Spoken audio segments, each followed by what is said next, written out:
출근길 하나님 말씀과 동행하는 출동 큐티의 진규선 목사입니다. 오늘 함께 묵상할 말씀은 마태복음 20장 17절에서 34절입니다. 제가 낭독하겠습니다.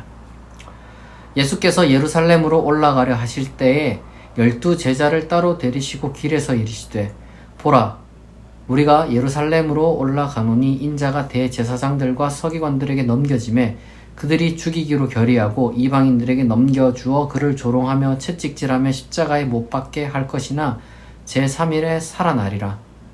그때 세베대의 아들 어머니가 그 아들들을 데리고 예수께 와서 절하며 무엇을 구하니 예수께서 이르시되 무엇을 원하느냐 이르되 나의 이 두 아들을 주의 나라에서 하나는 주의 우편에 하나는 주의 좌편에 앉게 명하소서. 예수께서 대답하여 이르시되 너희는 너희가 구하는 것을 알지 못하는도다. 내가 마시려는 잔을 너희가 마실 수 있느냐? 그들이 말하되 할 수 있나이다. 이르시되 너희가 과연 내 잔을 마시려니와 내 좌우편에 앉는 것은 내가 주는 것이 아니라 내 아버지께서 누구를 위하여 예비하셨든지 그들이 얻을 것이니라. 10 제자가 듣고 그 두 형제에 대하여 분이 여기거늘 예수께서 제자들을 불러다가 이르시되 이방인의 집권자들이 그들을 임의로 주관하고 그 고관들이 그들에게 권세를 부리는 줄을 너희가 알거니와 너희 중에는 그렇지 않아야 하나니 너희 중에 누구든지 크고자 하는 자는 너희를 섬기는 자가 되고 너희 중에 누구든지 으뜸이 되고자 하는 자는 너희의 종이 되어야 하리라. 인자가 온 것은 섬김을 받으려 함이 아니라 도리어 섬기려 하고 자기 목숨을 많은 사람의 대속물로 주려 함이니라. 그들이 여리고에서 떠나갈 때에 큰 무리가 예수를 따르더라. 맹인 2 사람이 길가에 앉았다가 예수께서 지나가신다 함을 듣고 소리질러 이르되 주여 우리를 불쌍히 여기소서. 다윗의 자손이여 하니 무리가 꾸짖어 잠잠하라 하되 더욱 소리질러 이르되 주여 우리를 불쌍히 여기소서. 다윗의 자손이여 하는지라. 예수께서 머물러 서서 그들을 불러 이르시되 너희에게 무엇을 하여 주기를 원하느냐 이르되 주여 우리 눈뜨기를 원하나이다. 예수께서 불쌍히 여기사 그들의 눈을 만지시니 곧 보게 되어 그들이 예수를 따르니라. 아멘.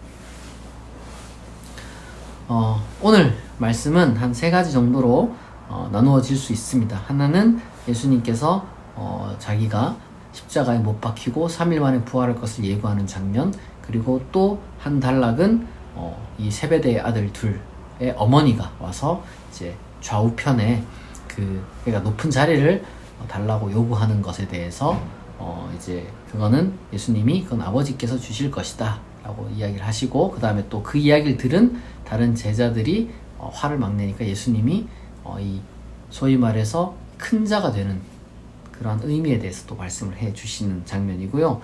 그리고 장면이 갑자기 전환돼서 이 소위 시각장애인 2 사람을 예수님께서 고쳐주시는 그런 장면을 여기 지금 담고 있습니다.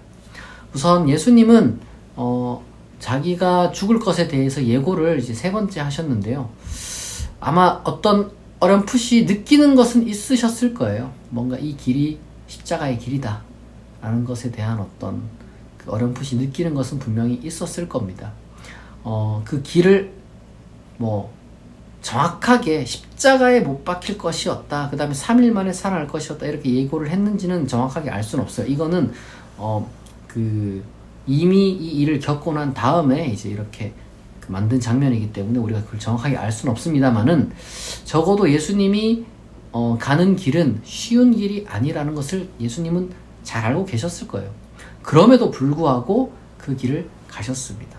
그리고 우리는 그분을 따라가는 사람으로서 예수님이 가신 그 길을 우리가 과연 따라갈 것인지 따라가지 않을 것인지 우리 스스로가 사실은 정말 좀 각오가 있긴 해야 돼요. 왜냐하면 예수님을 따라가는 삶이라는 것은 마냥 쉽기만은 하진 않거든요. 항상 행복하고 형통하는 것 좋습니다. 저는 그렇게 되길 바래요. 그러나 사람 일이란 건 알지 못해요. 혹시나 우리가 살다 보면 이 믿음의 길을 걷는다는 이유만으로 어떤 어려움을 겪을 수가 있습니다. 여러분 그걸 각오하고 이제 그래도 가는 그러한 예수님의 참된 제자인지 스스로 한번 돌아보는 시간을 이 시간 좀 가지면 좋겠고, 그리고 그 과정 중에 이제 내가 이 모든 걸 다 겪고 나면 그래도 내가 천국에서 하나님 나라에서 높은 자리에 앉겠지, 이런 어떻게 보면 야망 같은 걸 갖고, 그러니까 그 야망을 생각하면은 조금 힘든 거는 견딜 수 있다. 이렇게 우리가 생각하고 갈 수 있습니다만은 사실 그 자리라든지 뭐 어떤 그 계급이라든지 이런 것들은 예수님께서 생각하는 하나님 나라에는 있는 게 아닙니다. 누가 누구보다 더 높고 누가 누구보다 더 어떤 박수 받고 이런 건 하나님 나라가 아닙니다. 하나님 나라는 모두가 동등하게 존귀하게 대우받는 나라예요. 그런데 큰 자와 작은 자를 굳이 나누자면 예수님께서 뭐라고 말씀하시냐면은 다스리는 자가 아니라 군림하는 자가 아니라 남들 위에 있는 자가 아니라 가장 낮은 자리에서 다른 사람을 섬기는 자가 사실상 제일 큰 자다 이렇게 말씀하시는 거예요. 여기에는 진짜로 크고 작은 게 있다는 게 아니라 하나님 나라는 어떤 사람들의 나라가 되어야 되냐면은 그러한 사람이 되고자 하는 마음 자세, 그걸 가진 게 바로 하나님 나라의 구성원들의 요구되는 어떤 그 본성이라는 겁니다. 이건 세속적인 본성이랑 너무 동떨어져 있죠. 왜냐하면 우리 세속적인 사회 속에서는 당연히 높은 자리에 올라가고 싶어 하죠. 밑에 가서 섬긴다 할지라도 일단 정점 찍고 내려와서 그 다음에 섬기는 것이 멋있지, 처음부터 그 섬기는 그런 일을 하는 것을 멋있게 잘 보진 않는 것 같아요. 우리가 그러나 예수님께서 벌써 옛날 뭐라고 말씀하셨냐? 섬기는 것이 가장 고귀한 일. 그게 으뜸이다. 심지어 종이 되는 정도로, 하인이 되는 정도로 섬기는 것이, 그것이야말로 진정한 으뜸에 하나님께서 가장 크게 보시는, 가장 귀하게 보시는 일이다 라고 이렇게 말씀하시는 겁니다. 심지어 여기 마지막에 보면 뭐라고 합니까? 인자가 온 것은 섬김을 받으려 함이 아니라 도리어 섬기러 왔다. 섬기러. 심지어 많은 사람의 어떤 그 대속물로 자기 목숨을 주러 왔대요. 그러니까 다른 사람들이 마땅히 해야 될, 지불해야 될 것을 자기 생명 다 바쳐서 직접 대신 지불한다는 얘기 아닙니까? 이게 뭐 여러 가지 많은 해석이 있어요. 뭐 주로 대리적 속죄로서 이제 이걸 해석을 많이 합니다만은 여기서 핵심은 그게 아니에요. 핵심은 예수님만 그렇게 할 수 있다가 아니라 우리 모두가 그런 사람이 되어야 한다의 방점이 있는 거예요. 인자가 온 것은, 내가 온 것은 섬기려 합니다. 근데 그 말이 뭡니까? 나는 그렇다, 너희들은 아니야가 아니죠. 너희들도 그렇게 살아야 한다는 거예요. 우리가 섬기는 일 쉽지가 않죠. 다 남들 머리 위에 서고 싶죠.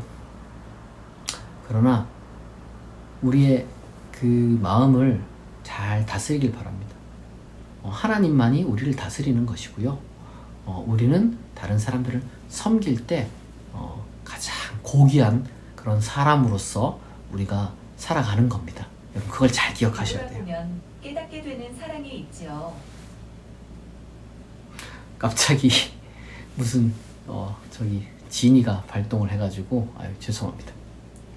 여러분, 그리고 또 다른 한편으로 이제 시각장애인이 이제 고침받는 그런 내용이 있어요. 다윗의 자손이여 막 이렇게 우리를 불쌍히 여기소서 이렇게 막 부르짖으니까 처음에는 무리들이 막 꾸짖어요. 그리고 한 번 더 크게 부르니까 예수님이 뭘 해줄까 이렇게 물어봐요. 그러니까 이제 우리가 보기를 원한다, 눈뜨기를 원한다. 그러니까 예수님 그들의 눈을 만지니까 갑자기 그들의 눈이 탁 뜨여졌다 이렇게 돼요. 아마 이 내용은 우리가 생각했을 때 실제로 어떤 그 눈이 이제 뜨여졌다. 그러니까 뭐 여기 이제 많은 이제 설교자들이 이걸 가지고, 그러니까 예수님께 더 부르짖으면 우리가 응답을 받는다. 사람들이 뭐라고 하건 더 크게 부르짖읍시다. 뭐 이런 내용, 그러니까 끝까지 간구합시다. 뭐 이런 이야기를 합니다만 사실 그런데 여러분 가만 생각해 보세요. 그렇게 해서 이 시각 장애가 해결되는 케이스가 없죠. 그리고 또 다른 장애도 마찬가지고. 뭐 장애뿐이겠습니까? 우리의 기도 제목들 중에 소위 말해서 크게 부르짖고 끝까지 부르짖었으니 응답받고, 그렇지 않은 것은 응답받지 않고, 뭐 이런 식의 여러분 뭐랄까 구별이 있는 건 아니에요. 그러니까 기도 응답을 할 때 간절함과 부르짖음 뭐 이런 것이 척도가 될 수는 없습니다. 제가 그 여러분들에게 이 본문을 통해서 우리가 이제 기억해야 되는 것은 예수님이 이제 그 보여주신 그 행동, 이 이 당시 때는 이제 이 장애인들이 소위 그 낙인 찍힌 사람들이란 말이에요. 그러니까 예수님이 그러니까 사람들이 조용하라 그러는 거죠. 그러나 예수님은 그들에게 다가가서 그들의 필요를 채워주기 위해서 자기의 능력을 발휘하셨다는 겁니다. 무슨 말이냐면 지금 우리는 사회적인 낙인을 그 해방시킨, 그 없애는. 근데 이거는 좀 오해하면 안 되는 게 시각 장애인이라든지 아니면 어떤 사회적인 낙인이 찍혀 있는 사람들로 하여금 그런 낙인으로부터 벗어날 수 있게 해주는 것이다. 그게 아니에요. 그 낙인 자체가 잘못된 것이다. 라는 것을 우리가 인식시켜줘야 됩니다. 예수님이 직접 가서 묻고 너희들이 원하는 바를 내가 해주겠다. 라고 이렇게 다가가셨잖아요, 먼저. 우리도 마찬가지입니다. 우리도 먼저 사회적인 낙인, 부당한 낙인이죠, 쉽게 말해서. 부당한 낙인 찍힌 사람들에게 우리가 다가가서 그들을 안아주고, 위로해주고, 그리고 그들이 지금 그들을 둘러싸고 있는 그 무리들, 그들을 꾸짖는 무리들, 잠잠하라고 너희들은 입을 닥치라고 하는 그러한 잘못된 그 낙인들을 우리가 다 헤쳐내야 됩니다. 예수님이 그러하셨던 것처럼. 교회가 할 일은 그거예요. 우리가 이 사회적 낙인 찍힌 사람들이 많이 있습니다. 성소수자, 그리고 뭐 장애인, 여기 지금 예를 들었으면 장애인도 그렇고, 그 다음에 가난한 사람들, 그 외에도 다양한 어떤 그 사회적 낙인들이라는 게 있을 겁니다. 부당한 낙인들이에요. 저 사람들은 불행한 사람들이야. 저 사람들은 저주받은 사람들이야. 저 사람들은 죄인이야. 잘못된 낙인들이죠. 우리가 그러한 어떤 그 낙인들이 사람들에게 이제 사람들을 통해서 이제 찍혀 있는데 우리가 다가가서 그 낙인 자체가 잘못되었다고, 꾸짖는 무리들이 잘못되었다고 우리가 말할 수 있어야 됩니다. 그것이 예수님을 따라서 우리가 그 실천하는 거예요. 혹시나 내가 부당하게 저 사람들 향해서 잠잠하라, 내가 꾸짖는 무리는 아니었는지 우리가 좀 돌아볼 필요가 있고, 혹시나 그리고 또 내가 마치 여기 두 어떤 시각장애인처럼 나는 낙인은 찍힌 사람이 아닐까, 난 저주받은 사람이 아닐까, 이렇게 여러분 생각하는 사람이 있다면 여러분 그러면 안 됩니다. 예수님을 여러분 부를 수 있습니다. 그러면 예수님이 여러분들에게 다가옵니다.